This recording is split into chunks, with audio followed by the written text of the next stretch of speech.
James Corden, arsehole. The Gagpie, joke stealer. Ah, yes. It's everybody's favourite roly-poly funny man. Except it's not, because that title goes to Peter Kay. Far more likeable and far funnier than James Corden, arsehole. And he's come up on the radar again, courtesy of the Daily Mail and an article written by Vanessa Cerner and Rachel Bunyan. The headline tells us, James Corden, arsehole, issues grovelling apology to Ricky Gervais after being caught using his 2018 stand-up joke word for word on The Late Late Show. Under Fire comic says his plagiarism was inadvertent and heaps praise on his brilliant fellow Brit. So here we have James Corden, arsehole, stealing, plagiarising a gag from Ricky Gervais. It's not paraphrased, it's not a snippet of it, it's word for word. Character trait acquisition. This is done because his narcissism has a sense of entitlement to take other people's work.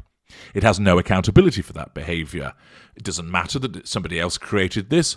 I can use this. I don't need to seek his permission. I can go ahead and do it. It shows an absence of emotional empathy for pinching somebody else's work and passing it off as his own. It demonstrates an absence of boundary recognition. And therefore, such behaviour is entirely commensurate with James Corden, arsehole's narcissism. Now, I make it clear, just because somebody plagiarises somebody else's work, that act of itself does not mean that that person is a narcissist. It's an indicator.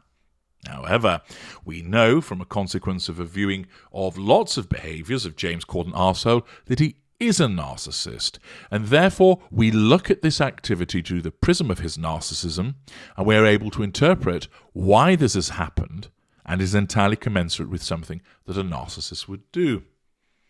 Not all narcissists will plagiarise, but many do, because of that sense of entitlement, absence of emotional empathy, lack of accountability, absence of boundary recognition, and because the narcissism enjoys operating at an economy setting, or rather has to, if something can be achieved by pinching something from somebody else rather than putting in some hard graft, then it'll go with it. You only have to look, of course, at perennial example, Harry's wife, how she repeatedly pinches other people's work. See parts pass him, particularly with regard to the way that she steals other people's for Sean and quotations. The article explains, James Corden, arsehole, has issued an apology to Ricky Gervais after inadvertently using his 2018 stand-up joke on his Late Late Show. The television host's apology comes after Gervais, 61, tweeted a clip from Corden, arsehole's show on Halloween night when he repeated the joke from his 2018 Netflix stand-up comedy gig, Ricky Gervais' Humanity. Gervais' stolen joke is about Twitter users getting angry about a poster in a town square about guitar lessons.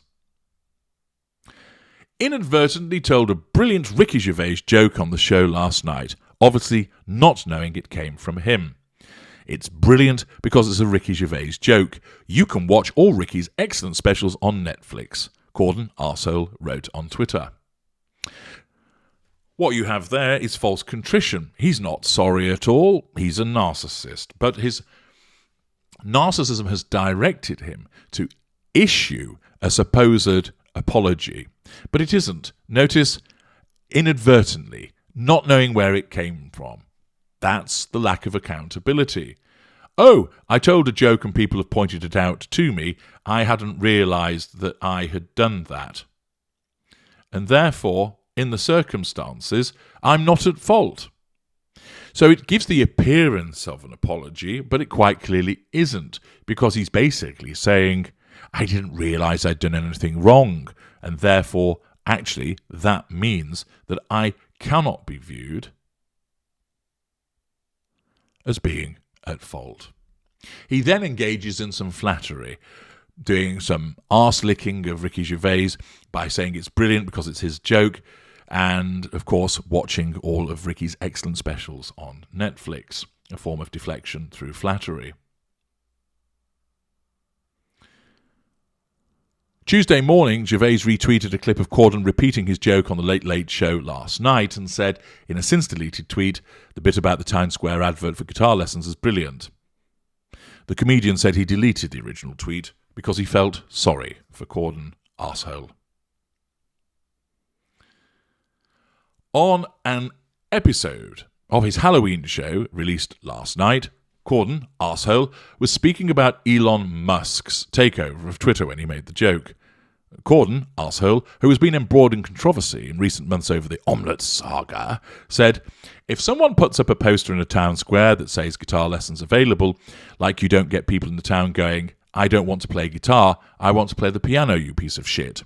Well, that sign wasn't for you, it was for somebody else. You don't have to get mad about all of it. But Corden, arsehole's joke, is a copy, practically word for word, of Gervais' joke that he made in 2018. In 2018, Gervais, the star of the UK's version of The Office and who has also hosted the Golden Globes 5 times, said that people were taking things too personally on Twitter. He said in his comedy sketch, they choose to read my tweet and then take that personally. That's like going into a town square, seeing a big notice board and there's a notice, guitar lessons, and you go, but I don't want fucking guitar lessons. Gervais added, fine, it's not for you then. Just walk away. Don't worry about it. Gervais noticed how Corden, arsehole's sketch, was copied from his own 2018 and tweeted about it. When a fan asked the British comedian whether Corden, arsehole, had asked permission to use the joke, Gervais said, no, I reckon one of the writers came up with it for him. I doubt he would knowingly just copy such a famous stand-up routine word for word like that. That's Ricky Gervais being very generous indeed about James Corden, arsehole. The Late Late Show has also deleted the video of Corden, arsehole, making the joke from their Twitter page. DailyMail.com has contacted representatives for Corden, arsehole, and Gervais, not an arsehole, for comment. Corden, arsehole, has been embroiled in controversy after he was accused by staff at the Balthazar restaurant in New York of screaming at them after they served his wife received an egg yolk omelette with egg white in it. Gervais mocked Corden, arsehole, for his behaviour by resharing a tweet from a poking fun at the talk show host. This journalist needs to do a bit of proofreading, I think. The tweet included a clip from Gervais' Netflix show Afterlife, where his character Tony mocks Corden, arsehole, by saying, fuck me, when a star of the show said Corden, arsehole, would be in her top 5 dinner party guests. It then talks about the feud between McNally and Corden, arsehole, that I've reported on previously, and the flip-flopping that went on with that. Of course, you see here the collateral consequences emerge again for Corden, arsehole, because, as a consequence of this plagiarising of the joke, the media are now looking out for any opportunity to stick a stiletto knife in between his ribs and twist it a bit. And therefore, the fact that he's not well liked and has been called out for his behaviour means that the media is going to jump on any other similar transgressions to point out that he's a thoroughly unpleasant and unlikable individual, not the supposed pleasant, funny man that people watch on television. And let us have a look below the line to see what people have to say about this character trait acquisition that has occurred. Yassi man, there is no way that was inadvertent. He said it to the T. Guess when you aren't original, you steal other ideas. And that's the case, of course, with certain narcissists, because there is no core self, and with certain narcissists they don't have an inherent ability. They can only exist as a consequence of stealing those segments, fragments, traits from other people that make the construct. As I've explained before with regard to Corden, arsehole, he can sing a bit, he can act a bit, but that's about it. He's not inherently amusing. He thinks he is, but he's not. And much of what he does is a rehash of things that have come from elsewhere and being supported by excellent writers. Vanessa Jones, of course, being an example of that in Gavin and Stacey. He piggybacked much success off that show's success.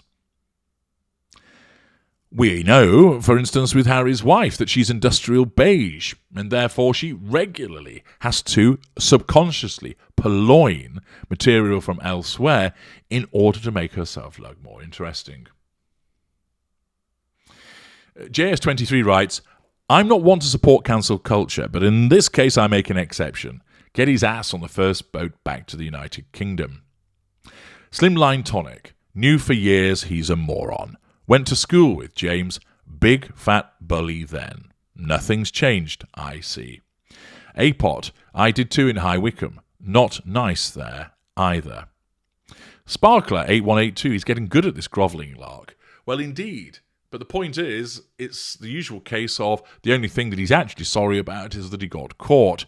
It's not a genuine apology at all, for the reasons I've explained earlier. Kari Oluwaptabi, wow, a pompous ass as well as a joke stealer. This guy is garbage. Musings, why do Corden's arseholes apologies always come across as an FU? Well, the reason for that is, of course, that he's not genuine, and it's not a genuine form of contrition, for the reasons I've explained.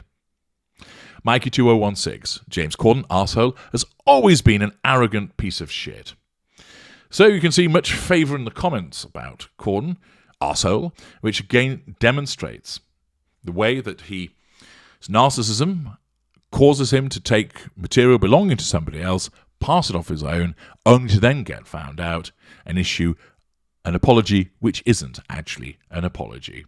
Another example of various facets of narcissism in action, courtesy of James Corden, arsehole. I'm H.G. Tudor. Thank you for listening.